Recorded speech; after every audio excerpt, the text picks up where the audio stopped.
அனைவருக்கும் வணக்கம். ஒளி உலகிலிருந்து மென்குரல்கள் 2வது பாகத்துல நம்ம மார்ச் மாத செய்திகள் படிச்சுட்டு இருக்கோம். 1945 வருடத்துல பக்கம் 391.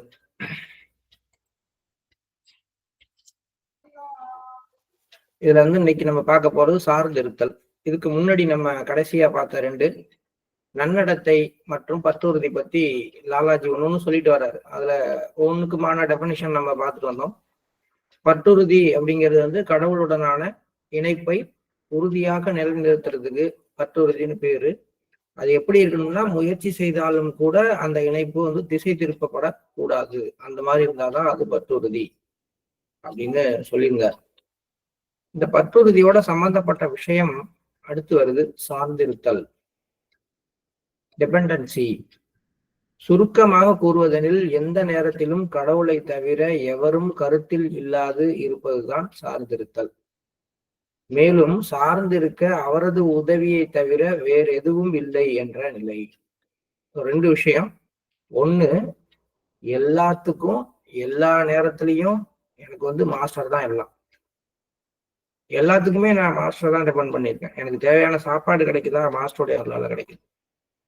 எனக்கு இன்னைக்கு பட்னியா இருக்கேன்னா நான் மாஸ்டருடைய அருளால தான் பட்னியா இருக்கேன். மாஸ்டர் தான் என்ன பட்னியா வச்சிருக்காரு. எனக்கு இன்னைக்கு பாராட்டுகள் கிடைச்சிருக்கா, மாஸ்டருடைய அருளால பாராட்டுகள் கிடைச்சிருக்கு. மாஸ்டர் கொடுக்குறாரு எல்லாமே. என்னை சுத்தி ஒரு ஃபில்டர். அதாவது நம்ம நினைக்கிறோம், நம்மளை சுத்தி இருக்கக்கூடிய விஷயங்களை ஏன் இந்த மாஸ்டர் தடுத்திருக்க கூடாது, ஏன் இந்த மாஸ்டர் செஞ்சிருக்க கூடாது அப்படிலாம் நம்ம நினைக்கிறோம். ஆனா உண்மை என்னன்னா, நம்மளை சுத்தி மாஸ்டர் ஒரு ஃபில்டரா வச்சுக்கக்கூடிய அந்த மனோபாவம் நம்ம கையில தான் இருக்கு. இப்போ ஒரு பையன் இருக்கா, இல்ல ஒரு பொண்ணு இருக்காங்க, அவங்க கல்யாணத்துக்கு தயாராகிறாங்க. அவங்க நேரா மாஸ்டர் எடுத்துட்டு போய் தான் போட்டோ காட்டணும் அப்படிங்கிற அவசியம் கிடையாது. அவங்க ஒரு உறுதியான சங்கல்பத்தோட என்னை சுத்தி மாஸ்டர் அரணாக இருக்கிறார், அவர் யாரு எனக்கு துணைவரா வரணும்னு விரும்புறாரோ அந்த ஒரு நிகழ்வு நடக்கிறதுக்கு மட்டும்தான் அனுமதிப்பாரு.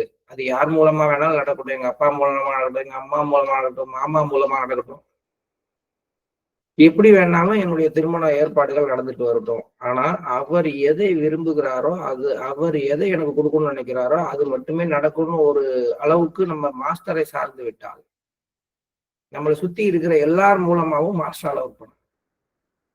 இது ஒரு சின்ன எக்ஸாம்பிள். இது அதுக்கு மட்டும் கிடையாது, வேலைக்கா இருக்கலாம், என்னுடைய நோய்க்கா இருக்கலாம். நீங்க எந்த டாக்டர் வேணாலும் பார்க்கலாம், அதுல ஒரு பிரச்சனையும் கிடையாது. இங்க போயிருந்தா சரியா இருக்கும், அங்க போயிருந்தா அவர் சரி பண்ணிடுவார் அப்படிங்கிறதெல்லாம் கிடையாது. ஏன்னா மருத்துவர் மருந்து கொடுக்கிறார், மாஸ்டர் குணப்படுத்துகிறார்.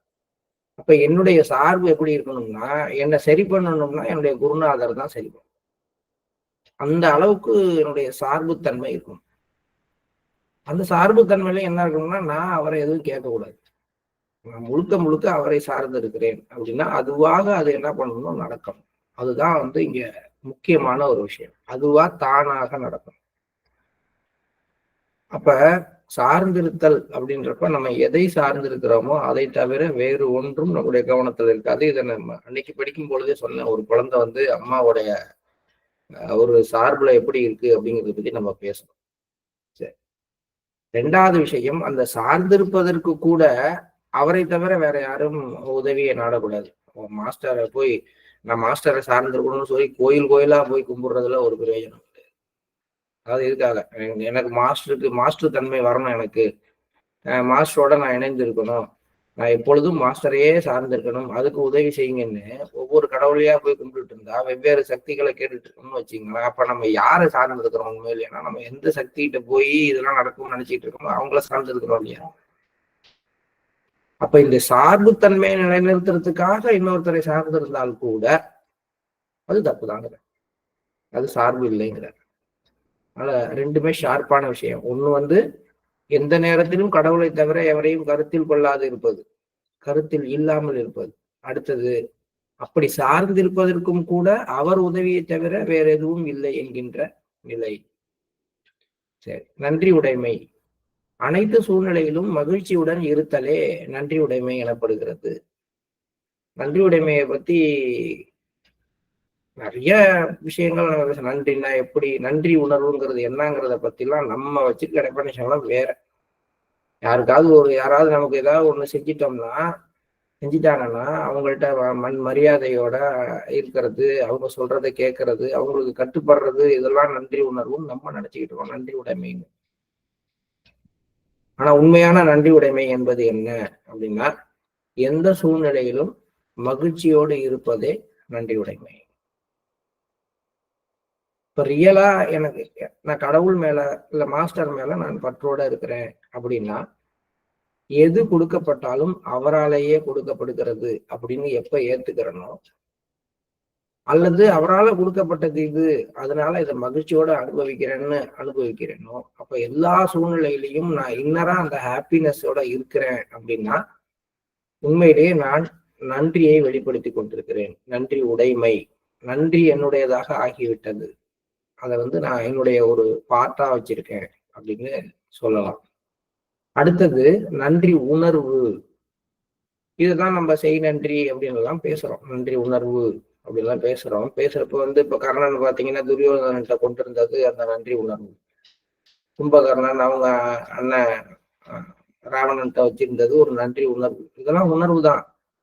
ஆனால் இப்ப யார் மேல நன்றி உணர்வு இருக்கோ அவங்களை பற்றிய நினைவு நம்ம கிட்ட எப்பயும் இருக்கும். அவங்களுக்காக நான் உயிரையும் கொடுப்பேன், இது விசுவாசம் இப்படிலாம் நம்ம சொல்றோம். பட் இங்க நன்றி உணர்வு அப்படிங்கிறதுக்கு லாலாஜி கொடுக்குற டெபினேஷன், ஒருபோதும் கடவுளின் நினைவு அகலாத நிலையில் இருப்பதுதான் நன்றி உணர்வு. ஏற்கனவே சொன்னாரு, எப்போதும் கடவுளை சார்ந்திருப்பதுதான் சார்ந்திருத்தல். இங்க கடவுளின் நினைவு எப்பொழுதும் நம்ம மனதில் இருந்து அகலாமல் இருப்பதுதான் உண்மையான நன்றி உணர்வு. எக்கணமும் கடவுளை மட்டுமே தன்னுடையவராக கருத வேண்டும். இதுதான் நம்ம ஏற்கனவே ஒரு தடவை பத்தினித்தன்மை கற்பு அப்படிதான் சொன்னோம். எனக்குன்னு ஒருத்தர் இருக்காரு, என்னுடையவர் ஒரே ஒருத்தர் தான், அவர் என்னுடைய குருநாதர் தான். அவரே தவிர எனக்கு எதுவும் எனக்கு நினைவுல இல்லை. இதுதான் உண்மையாக மாஸ்டர் மீது நாம வருகின்ற நன்றி உணர்வுடைய வெளிப்பாடு. மாஸ்டர் எனக்கு அதை செஞ்சிட்டாரு, இதை செஞ்சிட்டாரு அப்படின்னு பெருமையா பேசுறதும், என்னெல்லாம் செஞ்சிருக்காருன்னு உருகிறதையும் நம்ம நன்றி உணர்வுன்னு நினைக்கிறோம். அது அன்பினுடைய ஒரு வெளிப்பாடு அப்படின்னு நம்ம வச்சுக்கலாம். அல்லது ஒரு லோயர் லெவல்ல அதுவும் ஒரு நன்றி உணர்வு நம்ம வச்சுக்கலாம். பட் ரியலா நன்றி உணர்வு அப்படிங்கிறது நம்ம கிட்ட இருந்து வெளிப்படும் பொழுது அது எப்படி இருக்கும்னா, எப்பெல்லாம் நம்ம மாஸ்டரோட நினைவு நம்ம நினைவுல இருந்து அகலாத அளவுக்கு இருக்கிறோமோ, மாஸ்டருடைய எண்ணமானது, அந்த நேரத்துல நம்ம நன்றி பெருக்கோடு இருக்கிறோம் அப்படின்னு நம்ம சொல்லலாம்.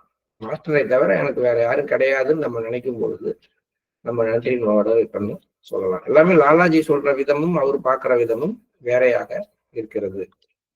மன நிறைவு மற்றும் பொறுமை என்கிட்ட இருப்பதை விட மேலான ஒன்று என்ற எண்ணம் என்று அனைத்து சூழலிலும் மன நிறைவு காண்பதாகும். இது ரெண்டையும் கனெக்ட் பண்றாரு. மன நிறைவும் பொறுமையும் ஒன்றோடு ஒன்று தொடர்புடையது. இப்ப என்ன இருக்கோ இதை விட மேலான ஒன்று இருக்குது அப்படி என்ற எண்ணமின்றி அனைத்து சூழலிலும் இருப்பதுதான் மன நிறைவு காண்பதுதான் பொறுமை. இதெல்லாம் பகவத்கீதை சுலோகம்னு சொல்லி எல்லா இடத்தையும் போட்டிருப்பாங்க. எது நடந்ததோ அது நன்றாக நடந்தது, எது நடக்கிறதோ அது நன்றாக நடக்கிறது அப்படின்னு போடுறாங்க இல்லையா? அந்த ஒரு மனநிலையை தான் நம்ம இந்த இடத்துல எடுத்துக்கலாம். இருப்பதை விட மேலான ஒன்று இன்னொன்னு இருக்கு அப்படின்னா தானே நமக்கு பொறுமை இல்லாம அதை அடையணுங்கிற எண்ணம் வரப்போகுது. மன நிறைவு இல்லாம திருப்தி இல்லாம அது வேணும். இப்ப எனக்கு இருக்கிற வீடுல ஒரு வீட்டுல நான் குடியிருக்கேன், இதை விட மேலான ஒண்ணு எதுவும் இல்லப்பா, எனக்கு சொர்க்கம்னு நான் நினைக்கும் பொழுது இன்னொரு வீடு வேணும், இந்த வீடு எனக்கு பத்தல, திருப்தி இல்லைங்கிற எண்ணத்துக்கு வேலை இல்லை. ஆனா நமக்கு அந்த மனநிறைவுங்கிறது எதுலேயும் கிடையாது. நமக்கு கிடைக்கிற உணவுலையும் கிடையாது, நமக்கு கிடைக்கிற துணையிலையும் கிடையாது. எந்த கணவரும் எந்த மனைவியும் என்னுடையவரை விட மேலானவர், என்னுடையவரை விட மேலான ஒன்று எதுவும் இல்லை அப்படிங்கிற உணர்வுக்கு இருப்பதில்லை. தன்னை மேலான ஒன்றாக நினைத்துக் கொள்கின்ற ஒரு தவறை தான் அவங்க செய்யறாங்க. தன்னிடம் இருப்பதும் கூட, தனது கொடுக்கப்பட்டிருக்கிற ஒன்றும் கூட, தன்னுடைய வாழ்க்கையும் கூட மேலான ஒன்றாக தான் இருக்கு. தான் என்ன பணி செய்யறோமோ அது மிக மேல்மையான ஒன்று அப்படின்னு நினைக்க நினைக்க நினைக்க தன்னுடைய பணியில ஒரு திருப்தி, தன்னுடைய வாழ்க்கையில திருப்தி, தன்னுடைய உடைமைகள்ல திருப்தி எல்லாமே வர ஆரம்பிக்கும். ஒரு சைக்கிளாக இருந்தாலும் என்கிட்ட சைக்கிள் இருக்குன்னு கம்பீரமா போறவங்களும் இருக்கு. ஒரு காராக இருந்தாலும் ஐயா என்கிட்ட இந்த கார் தான் இருக்கு, அந்த கார் இல்லை அப்படின்னு நினைச்சு அந்த மன நிறைவு இல்லாம அந்த காரை அணுகிறவங்க வச்சுக்கவங்களும் இருக்கு. இப்போ ரெண்டு பேரும் தன்னுடைய காரை எப்படி மெயின்டைன் பண்றாங்க அப்படிங்கிற விஷயமும் அதுல போகும்போது அவங்க மனநிலை எப்படிங்கிறது இருக்குது அப்படிங்கிற விஷயமும் எதை பொறுத்ததுன்னா அவங்க இந்த எண்ணத்தை எப்படி கையிடுகிறார்கள் அப்படிங்கிறத பொறுத்ததுதான். அடுத்தது ஆசை. கடவுளை தவிர வேறு எதற்கும் ஆசைப்படாது இருத்தல். சுத்தி சுத்தி பாத்தீங்கன்னா சார்ந்திருத்தல், கடவுளை தவிர வேற எதுவும் கூட. பற்று கடவுள் மேல இருக்கணும், நன்றி கடவுள் மேல இருக்கணும், மனநிறைவு அவர் என்ன கொடுத்திருக்கிறாரோ அது மேல மனநிறைவு பெறணும், மகிழ்ச்சி எந்த நேரமும் மகிழ்ச்சியோட இருக்கிறது தான் நன்றி உடைமை. இப்படி பாத்தீங்கன்னா எல்லாமே கடவுளை மட்டுமே கவனத்துல வச்சு லாலாஜியால இந்த வார்த்தைகள் எல்லாம் வரையறுக்கப்படுகின்றன. பரிதவிப்பு, இதன் அர்த்தம் அமைதியின்மை. அன்பின் உண்மை நிலை வரை அது செல்கின்றது. இது சொல் ரீதியான அர்த்தம். இப்போது அதன் விளக்கத்தை கேளுங்கள். இதயத்தில் கடவுளை தவிர வேறு எந்த எண்ண ஓட்டமும் இல்லாத போது அங்கு உண்மையான பரிதவிப்பு இருக்கிறது. வேற எதுவும் இருக்கக்கூடாது. எது ஒன்று மேல மட்டும் நமக்கு ஒரே விஷயத்து மேல நமக்கு என்ன நிக்குதுன்னா அப்ப நம்ம அதற்காக பரிதவிக்கிறோம் அப்படின்னு சொல்லலாம். அப்ப பரிதவிப்புனா எது மேல வேணாலும் வரலாம், ஆனா அதெல்லாம் லோயர் லெவல். எது மேல வந்தா அது உண்மையான பரிதவிப்புனா கடவுள் மேல வரும். இது கிடைக்கலையே எனக்கு அப்படின்னு தவிக்கிறவனுக்கு என்ன, ஒரு வேலை கிடைக்கிறது, வேலைக்காக காத்துட்டு இருக்கான், அந்த வேலையை நினைப்பாவே இருக்கிறான் அப்படின்னா அது பத்தி தானே இந்த நேரமும் சிந்தனை இருக்கும். லவ் பண்ற பையனுக்கு அந்த பொண்ணு பார்க்கணும், அதை அதோட பேசணும், அதே பரிதவிப்புலதான் இருக்கான். அப்ப அதை தவிர வேற சிந்தனையே இருக்காது. இப்ப எது மேல நமக்கு பரிதவிப்பு ஏற்படுகிறதோ அதை தவிர வேற எந்த எண்ண ஓட்டமும் நமக்குள்ளார இருக்காது. இது பேசிக். இதையே தலைகீழ திருப்பி போடுறார். நமக்கு உண்மையிலேயே பரிதவிப்பு வரணும்னா அந்த உண்மையான பரிதவிப்புங்கிறது என்னன்னா கடவுளை தவிர வேறு எந்த எண்ண ஓட்டமும் இல்லாமல் இருப்பதுதான் உண்மையான பரிதவிப்பு அப்படின்னு சொல்றார். அடுத்தது உலகம். இங்குதான் ஒவ்வொருவரும் தான் ஈடு செய்யப்படுவதற்காக ஆசைப்படுகிறார்கள். இங்குதான் ஒவ்வொருவரும் தான் ஈடு செய்யப்படுவதற்காக ஆசைப்படுகிறார்கள். இதை நம்ம பார்க்கும்போது எனக்கு தெரிஞ்ச புரிஞ்ச மாதிரி சொல்லிட்டு வரேன். இது எல்லாத்தையுமே அந்த விதத்துல பாக்குறோம் அப்படின்னா நம்ம எல்லாம் இந்த உலகத்துல இருந்தா கூட இந்த உலகத்துல நம்ம இல்லை. இந்த உலகத்துல இருக்கிற ஒவ்வொருத்தரும் அவங்க ஒரு தனி உலகத்துல இருக்கிறாங்க அப்படிதான் நான் சொல்றேன். என்னடா செல்போனே உலகமாடா உனக்குன்னு நம்ம சில பேர் கேட்கிறோம். ஏன்னா அந்த ஃப்ரெண்டே உலகம்னு கிடக்குறான், கிரிக்கெட்டே உலகம்னு கிடக்குறான்னு சொல்றோம். அவங்க உலகம் அவங்க 2 பிள்ளைங்க தான் ஒரு அம்மாவை பார்த்து சொல்றோம். அவன் உலகம் அவன் ஆபீஸோட முடிஞ்சு போச்சு சொல்றோம். என்னன்னு கேட்டா தன்னுடைய தேவைகள் அங்க ஈடு செய்யப்படுவதாகவும் தன்னுடைய திறமைகள் அங்க மட்டும்தான் வெளிப்படுவதாகவும் தன்னுடைய எண்ணம் முழுவதும் அங்கதான் சாட்டிஸ்ஃபை ஆகுறதாகவும் ஒருத்தன் நினைச்சான்னா அதுக்குள்ளார நிறுத்திக்கிறான். அதுதான் அவங்களுடைய உலகமாக மாறிவிடுகிறது. இப்போ ஒவ்வொருத்தர் உலகமும் எவ்வளவு சின்னதா இருக்கு, எவ்வளவு பெருசா இருக்கு அப்படிங்கிறத பொறுத்தது. எதை பொறுத்ததுன்னா எங்கு அவர்களுக்கு அந்த ஒரு மன நிறைவு, திருப்தி, ஈடு செய்யப்படுவது அப்படிங்கிற உணர்வு எங்க வருகிறதோ இது போதும்டா எனக்கு தேவை இந்த 2 குழந்தைங்க, இந்த வாழ்க்கை, இதுலதான் நான் ஈடு செய்யப்படுறத வேற ஒண்ணும் எனக்கு வேண்டாம் அப்படின்னு ஒருத்தர் சொல்றாருன்னா அந்த குடும்பம் அப்படிங்கிற அந்த உலகத்துக்குள்ளார அவர் தான் ஈடு செய்யப்படுவதாக, அதற்காக மட்டுமே ஆசைப்படுவதாக எடுத்துக்கொள்ளலாம். ஆக உலகம் அப்படிங்கிறது நமக்கு எப்படி இருக்கணும்னா நம்மளது ஒளி உலகம். அந்த இடத்துக்கு போகும் பொழுதுதான் நாம என்ன நினைக்கிறோமோ அதை அடையிறதாக, நம்ம ஈடு செய்யப்படுவதாக நம்ம நினைக்க ஆரம்பிக்கணும். அந்த மாதிரி ஒரு ஆசை இருந்ததுன்னா இந்த உலகத்துல இதுதான் வேணும், இதுதான் வேணும். சில பேர் ஆசிரமமே இந்த உலகம்டா அவனுக்கு சொல்றாங்க. ஆசிரமத்தை பற்றிய சிந்தனைகள்ல மட்டும் ஒருத்தர் இருக்கிறாரு அப்படின்னு தானே அர்த்தமாகுது. அப்ப நம்ம உலகம் மாஸ்டராக இருக்கணும். மாஸ்டருங்கிற ஒன்று மூலமாக மட்டும்தான் நாம் ஈடு செய்யப்பட வேண்டும் அப்படின்னு நம்ம ஆசைப்படணும். இதெல்லாம் நம்ம இதுல இருந்து எடுத்து பார்த்துக்கலாம். அனைத்தையும் கடந்த நிலை அல்லது மறுமை அது எப்படி இருக்கணும்னா இங்கு ஒருவரை ஒருவர் சார்ந்திருக்கும் உணர்வு இல்லாமல் இருக்கிறது. எங்கன்னா மறுமையில எத்தகைய பற்றும் உணரப்படுவது இல்லை. இந்த பிசிக்கல் வேர்ல்டை விட்டு வெளியில போனதுக்கு அப்புறம் இருக்கிற வாழ்க்கையில என்ன இல்லை என்றால் ஒருவரை ஒருவர் சார்ந்திருக்கின்ற உணர்வு இல்லாமல் இருக்கிறது. நல்லா பார்க்கணும். ஒருவரை ஒருவர் சார்ந்திருத்தல் இல்லாமல் இல்லை, ஆனால் ஒருவரை ஒருவர் சார்ந்து இருக்கிற உணர்வு இல்லாமல் இருக்குது. எல்லாம் தனித்தனியா இருக்குது. இதுதான் அந்த வேர்ல்டுக்கான ஒரு, ஏன்னா விடுபட்ட தன்மை உள்ளது. இப்ப விடுபட்ட தன்மை உள்ளது எப்படி இருக்கும்னா ஒன்றை ஒன்று சார்ந்து இருக்காது. அது எப்படி நம்ம சொல்லலாம் அப்படின்னா, ஒரு மாலிகூல்ஸ் எடுத்துக்கிறோம்னு வச்சுங்களேன். ஒரு சின்ன சின்ன இரும்பு குண்டுகள் மாதிரி எடுத்துக்கிறோம்னு வச்சுக்கோங்களேன். அதை ஒரு டப்பால போட்டுருவோம். இப்ப இதெல்லாம் ஒன்னோட ஒண்ணு ஒட்டிக்கிட்டு தான் இருக்கும். ஆனா ஒன்றை ஒன்று சார்ந்து இருக்கிறதுக்கான பாண்ட் அங்க கிடையாது. கீழே அப்படி விட்டீங்கன்னா எல்லாம் தனித்தனியா பிரிஞ்சு போயிடும். அப்படி பிரிஞ்சு போறப்ப கூட ஒண்ணு இன்னொன்னு மேல மோதி அதை நகர்த்தும் போகும் வரும். அப்ப ஒன்று இன்னொன்னை சார்ந்து இருக்கலாம். ஒன்று இன்னொன்னு கிட்ட வேலை வாங்கலாம். விவேகானந்தர் லாலாஜி கிட்ட சொல்லலாம், லாலாஜி சைதன்ய மகாபிரபு கிட்ட சொல்லலாம். சார்ந்து இருக்கிறார்கள். ஒருத்தட்ட இன்னொருத்தர் வேலையை கொடுக்குறாங்க, இதை நீங்க பாருங்கிறாங்க. ஆனால் உங்கள்கிட்ட தான் கொடுத்துட்டேன், உங்களை இல்லைன்னா இது நடக்காதுன்ற உணர்வு யார்கிட்டையும் கிடையாது. கொடுக்குறாங்க, நடந்தா நடக்குது, நடக்கலன்னா அடுத்த கட்டம், அடுத்து யார்கிட்ட கொடுக்கணுமோ கொடுக்குறாங்க. நடக்கும் பொழுது கடவுளுடைய நினைவுகள் நடந்ததுன்னு நினைக்கிறாங்க, நடக்கலன்னா அடுத்து என்ன நடக்கணுமோ அது நடக்கட்டும்னு நினைக்கிறாங்க. இப்படிதான் போகுது.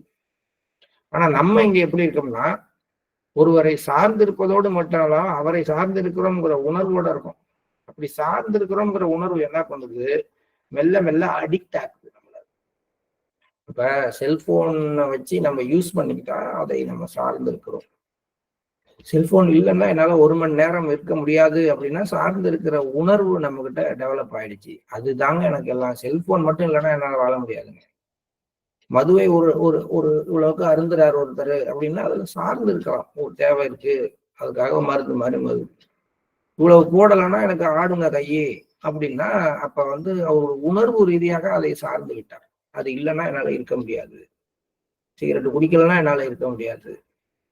காஃபி இல்லைன்னா என்னால இருக்க முடியாது. இப்ப என்னன்னா, எனக்கு ஒரு விஷயத்தின் மீது சார்ந்து இருக்கும் தன்மை வந்துருச்சு. இது ஒரு விதத்துல பாண்டுங்கிறார்.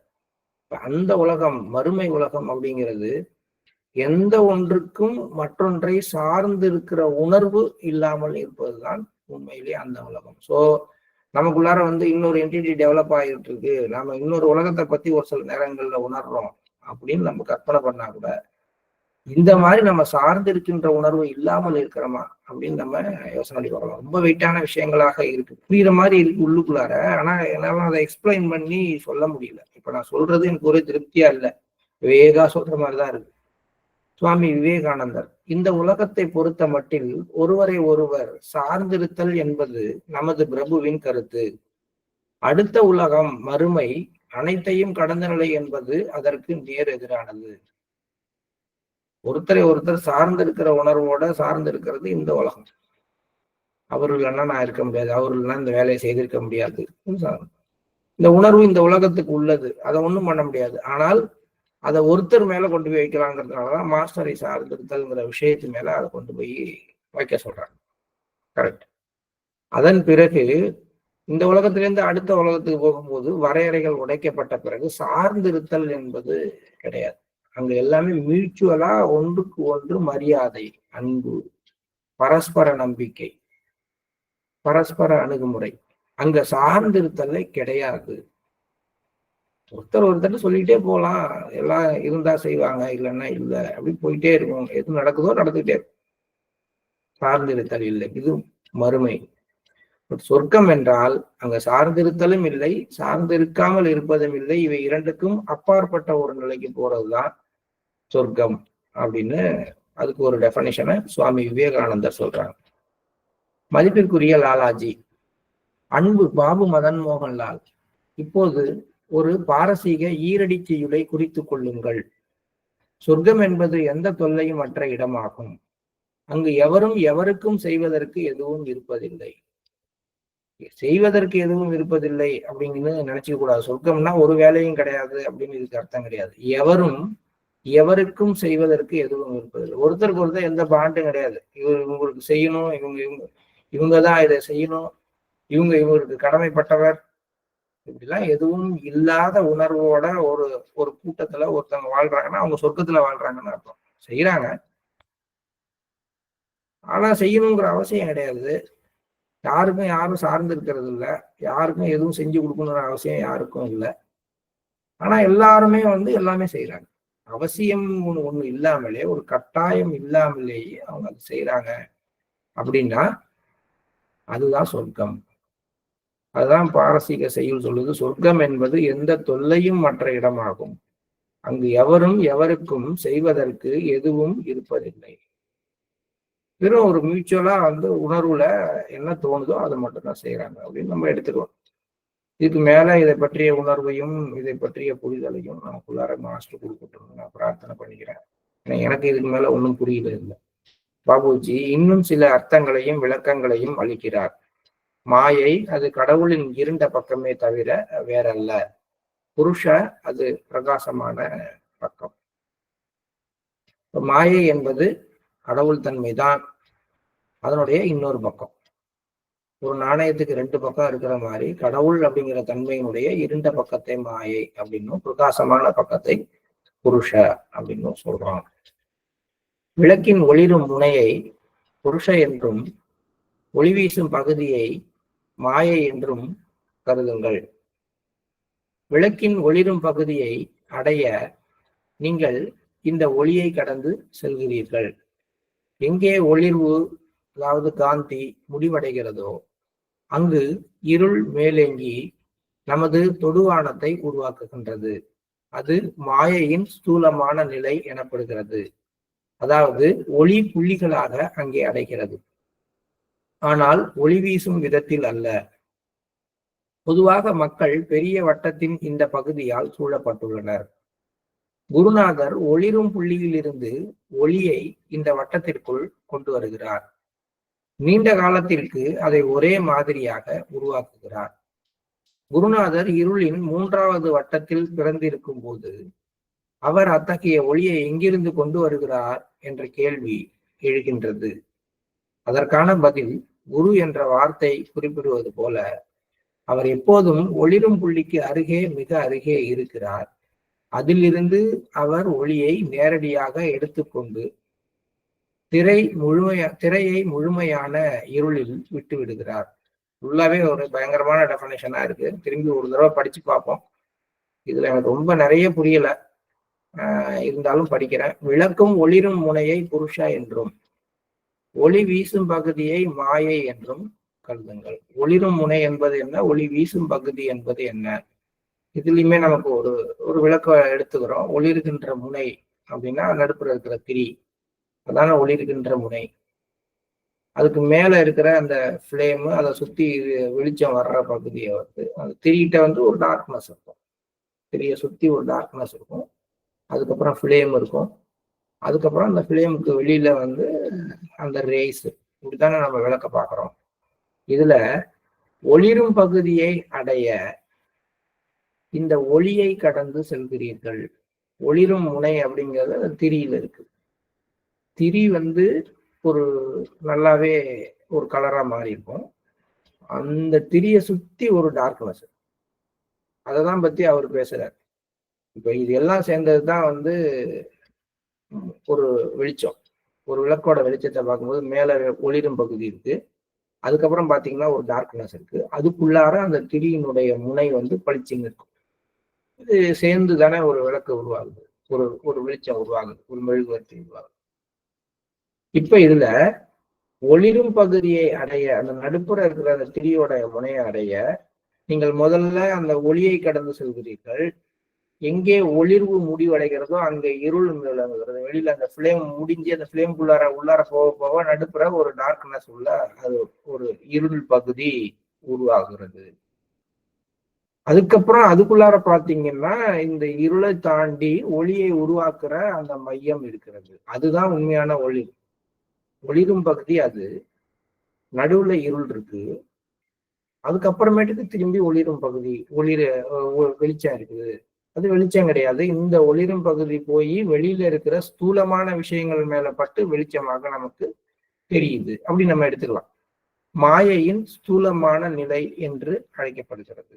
ஒளி புள்ளிகளாக அங்கே அடைகிறது, ஆனால் வீசுவதில்லை. ஒளி ரேடியேட் ஆகல. பொதுவாக மக்கள் பெரிய வட்டத்தின் இந்த பகுதியால் சூழப்பட்டுள்ளனர். குருநாதர் ஒளிரும் புள்ளியில் இருந்து, திரியிலிருந்து வச்சுக்கோங்க, ஒளியை இந்த வட்டத்திற்குள் கொண்டு வருகிறார். எப்படின்னா அவர் திரி மாதிரி இருக்கிறாரு. நடுப்புற மாயையுடைய அந்த டார்க்கான ஏரியா இருக்கு. அதுக்கு வெளியில திரும்பி வெளிச்சார். இப்ப குருநாதருடைய வேலை இங்க இருக்கிற இந்த ஒளியை இந்த மாயை அப்படிங்கிற அந்த இருள் பகுதியை தாண்டி வெளியில கொண்டு வர்றாரு. இது எப்படி அவருக்கு சாத்தியமாகுது? அவர் 3வது வட்டத்தில் பிறந்திருக்கும் போது, அந்த 3வது வட்டம்னு இருளின் 3வது வட்டம்னு எதை சொல்றாருன்னு எனக்கு தெரியல. ஒரு இடத்துல வந்து லாலாஜி பேசும்பொழுது நம்முடைய உடல் அமைப்பு இதெல்லாம் பேசும்பொழுது டார்க்கு, உள்ளுக்குள்ளார பிரைட்னஸ், நடுப்புற இருக்கிற லேயர் வந்து ஒரு பக்கம் டார்க்காகவும் ஒரு பக்கம் பிரைட்டாகவும் இருக்கு அப்படிங்கிற மாதிரி பேசியிருக்காரு வச்சுக்கோமே. இது 3 தான் அவர் சொல்றாருன்னு நம்ம எடுத்துக்கலாம். இது வந்து எங்க நான் படிச்சேன், எனக்கு மறந்துருச்சு. ஆக்சுவலா வந்து லாலாஜியினுடைய complete work of Ramachandra Lalaji மகராஜினுடைய 3வது பாட்டுல படிச்சிருப்பேன். எனக்கு ஞாபகம் இருக்கு. 3ல இருக்கணும், இல்லைன்னா டுவர்ட்ஸ் இன்ஃபினிட்டி தாரி நித்திய சத்தியம் இருக்கு, அது பேர் என்ன, ட்ரூத் எட்டர்னல், அதுக்குள்ளார இது இருக்கணும். அதாவது வந்து ஒரு மனிதனுடைய அந்த அமைப்பை வந்து 3 வளையமா பிரிக்கலாம். உள்ளார இருக்கிறது ஒளிரும் பகுதி, வெளியில இருக்கிறது டார்க் சைடு, நடுவுல இருக்கிற லேயர் இந்த பக்கம் பிரைட்டாகவும் அந்த பக்கம் வந்து டார்க்காகவும் இருக்கு. அது இந்த உடம்பு, அடுத்தது வந்து உள்ளுக்குள்ளார இருக்கிற சூட்சும சரீரம், அதுக்கப்புறம் இருக்கிறது காரண சரீரம்னா காரண சரீரம் ஓரளவு பிரைட்டா இருக்கு. இந்த ஸ்தூல உடல்ங்கிறது ஓரளவுக்கு டார்க்கா இருக்கு. இந்த சூட்சும சரீரம் ஒரு பக்கம், அதாவது உள் பகுதியில காரண சரீரத்தினுடைய வெளிச்சத்தை பிரதிபலிக்கிறதா ஒரு பக்கம் பிரைட்டாகவும், இன்னொரு பக்கம் வந்து டார்க்கராகவும் இருக்கு அப்படின்னு சொல்லுவாங்க, சொல்லியிருப்பாரு அவரு. அதுதான் இப்படி எடுத்துக்கிறோம் அப்படின்னா, இந்த குருநாதர் 3வது வட்டம்னா இப்ப நம்மளோட இந்த மாயை இருக்கிற இருள் இருக்கிற இந்த வட்டத்துல பிறந்த ஒருத்தரா தான் இருக்கிறாரு அப்படின்னா, அவர் எப்படி இதை கொண்டு வர்றாரு, அங்க போய் அந்த உள்ளுக்குள்ள இருக்கிறத எப்படி கொண்டு வர்றாரு அப்படின்ற ஒரு கேள்வி வருது. இதுக்கு வந்து என்ன ஒரு பதில் அப்படின்னா, அவர் என்ன பண்றாரு, ஒளிரும் புள்ளிக்கு மிக மிக அருகே தன்னுடைய கான்சியஸ்னால அவர் இங்க பிறந்திருந்தாலும் அவருடைய உணர்வு நிலை வந்து அந்த ஒளிரும் புள்ளிக்கு மிக அருகில இருக்கு. அங்கிருந்து ஒளியை இங்க கடத்தி எடுத்துட்டு வந்து கொடுக்குறாரு. அதனால அவர் ஒளிரும் புள்ளிக்கு மிக அருகில் சோர்ஸுக்கு பக்கத்துல இருந்து அந்த வெளிச்சத்தை எடுத்துட்டு வந்து இந்த இருளை அகற்றுவதனாலதான் அவரை குருன்னு சொல்றாங்க அப்படிங்கிற மாதிரி இதை நான் புரிஞ்சுக்கிட்டு இருக்கேன். இது வந்து சரியான விளக்கமான எனக்கு தெரியாது. ஒரு விளக்கத்தை நம்ம கொடுக்கும் பொழுது உண்மையிலேயே உணர்ந்து அது நமக்குள்ளார புரிஞ்சு சார்ந்து அந்த சாரத்தை கொடுத்தாதான் சரியாகும். இதை பத்தி என்னுடைய ஒரு எண்ணம். தயவு செய்து இதை பத்தி இன்னும் நல்லா தெரியும் அப்படின்னா நீங்க யாராவது அதை பத்தி விளக்கமா நம்ம வாய்ஸ் ரியல் குரூப்ல நீங்க தெளிவா ஒரு நாளைக்கு போட்டீங்கன்னா நம்ம எல்லாருமே அதை பத்தி டிஸ்கஸ் பண்ணிக்கலாம்.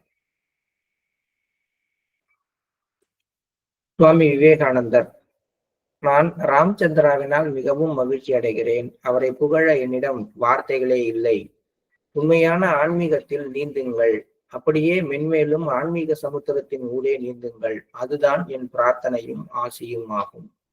அது உண்மையாகி நிறைவேற்றப்படுவது உறுதி. 16 மார்ச் 1945 பாபுஜி பாபு மதன் மோகன்லாலுக்காக கூறப்பட்டது. மதிப்புக்குரிய லாலாஜி, சற்று முன்தான் ராமச்சந்திரா இன்னொரு அதிசயத்தை நிகழ்த்தினார். சுவாமி விவேகானந்தர் ராமச்சந்திராவை அவரது தற்போதைய ரூபத்தில் தமது அருகே காண விரும்பினார். அதே விஷயம் உடனடியாக அன்பு ராமச்சந்திராவிடம் தன்னிச்சையாக ஏற்பட்டது. நான் இத்தகைய விஷயங்களை திரும்ப திரும்ப சுட்டிக்காட்டுவதன் நோக்கம் யாதெனில், பரிபூரண ஐக்கியத்தின் உதாரணமாகிய இதனை மனிதர்கள் பின்பற்ற வேண்டும் என்பதே ஆகும். மேலும் இந்த விஷயங்கள் சிறிய விஷயங்களை போல தோன்றினாலும் உண்மையில் மிகுந்த முக்கியத்துவம் வாய்ந்தவையும் இதயத்தை தொடுபவையுமான நடத்தை முறைகளின் எடுத்துக்காட்டுகளை பற்றி மக்கள் அவ்வப்போது தெரிந்து கொள்ள வேண்டும். அப்போதுதான் அவர்களிடமும் ஏக்கம் உருவாகும். இதுல ஒரு ரகசியம் இருக்கு. எப்படி சொல்லலாம் அப்படின்னா, இப்ப விவேகானந்தர் பாபுஜியை பத்தி நினைக்கிற அந்த நேரத்துல, பக்கத்துல இருக்கணும்னு நினைக்கிற அந்த நேரத்துல அதே உணர்வு பாபுஜி கிட்ட வந்து உடனே அதை வந்து சூட்சும ரூபத்துல அவர் நிறைவேற்றுறாரு. இது ஏற்கனவே ஒரு தடவை நடந்திருக்கு. என்னால் அங்க வர முடியலன்னு விவேகானந்தர் சொன்ன உடனே பாபுஜி தன்னுடைய சூட்சும சரீரத்தோடு அங்கு சென்று அவர் காலில் விழுந்து வணங்கினார். இப்ப அன்புக்குரியவரா இருக்கிற ஒருத்தரை வந்து பக்கத்துல இருந்தா பரவாயில்லையன்னு நினைக்கிறது எல்லாருக்குமே சகஜம்தான். அது மாதிரி விவேகானந்தர் நினைத்த உடனேயே பாபுஜிக்குள்ளார அது ரிஃப்ளெக்ட் ஆகி பாபுஜி அதை செய்யறாரு. இப்படி குரு என்ன நினைக்கிறாரோ அது தனக்குள்ளார ரிஃப்ளெக்ட் ஆகிற தன்மை தான் உண்மையான ஐக்கியம். அது உச்ச நிலையில இருக்கணும், அவ்வளவுதான். அந்த மாதிரி அவரு இது தன்னிச்சையாக அவர்கிட்ட ஏற்பட்டது. இது ஏன் நான் திருப்பி திருப்பி சொல்றேன் அப்படின்னா, இதுதான் நமக்குள்ளார ஏற்படுத்தி கொள்ள வேண்டிய விஷயம். இப்ப மாஸ்டர் பக்கத்துல நம்ம இருக்கணும்ன்ற ஒரு உணர்வு வருது அப்படின்னா அது எதனுடைய வெளிப்பாடு? மாஸ்டர் நம்ம பக்கத்துல இருந்தா பரவாயில்லன்னு நினைக்கிறாருன்றதனுடைய வெளிப்பாடா எடுத்துக்கிறோம். அப்படி எடுத்துக்கிட்டு ஆரம்பிச்சோம்னா எப்படி இருக்கும்னு நினைச்சுக்கோங்க. எப்பெல்லாம் மாஸ்டர் நம்மளை பத்தி நினைக்கிறாரு, எப்பெல்லாம் நம்ம மாஸ்டரை பத்தி நினைக்கிறோமோ அப்பெல்லாம் மாஸ்டர் நம்மளை பத்தி நினைக்கிறாருன்னு அர்த்தம். இது கொஞ்சம் தலைகீழா இருக்கும். ஆனா இதுதான் உண்மை அப்படின்னு எடுத்துக்க ஆரம்பிச்சீங்கன்னா நம்ம கிட்ட ஏக்கம் உருவாகாது. ஐயோ இப்ப மாஸ்டர் என்னை பத்தி நினைச்சிட்டு இருக்காரு, அதனாலதானே எனக்கு குருவை பத்தி ஞாபகம் வருது. இந்த உலக வாழ்க்கையில இருக்கிற பல விஷயங்களை சார்ந்து இருக்கிறாங்க. எனக்கு ஏன் திடீர்னு இப்ப மாஸ்டரை பத்தி நினைப்பு வருதுன்னா, ஏன்னா மாஸ்டர் என்னை பத்தி நினைக்கிறாரு, நான் அவர் பக்கத்துல இருக்கணும்னு நினைக்கிறாரு அப்படின்னு நினைச்சிட்டு என்னுடைய சூட்சும சரீரம் மாஸ்டர் பக்கத்துல இருக்குன்னு நான் நினைக்க ஆரம்பிச்சு பார்க்கலாம். ஒரு முயற்சி தானே. காதல் அன்புல வந்து எதுவுமே தப்பும் கிடையாது, ரைட்டும் கிடையாது. பாபுஜி செய்யற ஒரு விஷயத்த இதுவும் ஒரு எண்ண அளவு தானே. இப்ப எப்பெல்லாம் எனக்கு மாஸ்டரை பத்தி எண்ணம் வருதோ அப்ப நான் இப்படி திருப்பிக்கிறது. இப்போ வந்து மாஸ்டர் வந்து நான் வந்து அவர் பக்கத்துல இருக்கணும்னு நினைக்கிறாரு, உடனடியாக குருநாதர் பக்கத்துல நான் இருக்கேன், என்னுடைய சூட்சும சரீரம் அங்க இருக்கு, நான் மாஸ்டரை வணங்கி அவர் அருகில் இருக்கிறேன்னு ஒரு எண்ணத்தை ஏற்படுத்தி பார்க்கலாமே. இன்னைக்கு காலை தியானம் கூட அப்படி இருக்கலாமே. இப்ப நம்ம தியானத்துல உட்கார போறோம், இப்ப வந்து மாஸ்டருடைய இதயம் வந்து நம்மளை பத்தி நினைத்து கொண்டு நம்ம அவரோட உட்கார்ந்துருக்கணும் அப்படின்னு அவர் ஆசைப்படுறாரு, நினைக்கிறாரு அப்படின்னா உடனடியாக அதை நிறைவேற்ற வேண்டியது நம்மளுடைய ஒரு கடமை. அதனால நம்ம எல்லாருமே நீங்க என்ன பண்ணுவோம், மாஸ்டர் பக்கத்துல போய் உட்கார்ந்துக்குவோம், நம்முடைய சூழ்ச்சி தெரியும் அப்படின்னு ஒரு எண்ணத்தை ஏற்படுத்திக்கிட்டு தியானத்தை பண்ணி பார்ப்போம். காலை தியானத்தை சொல்லுவோம். Please start meditation.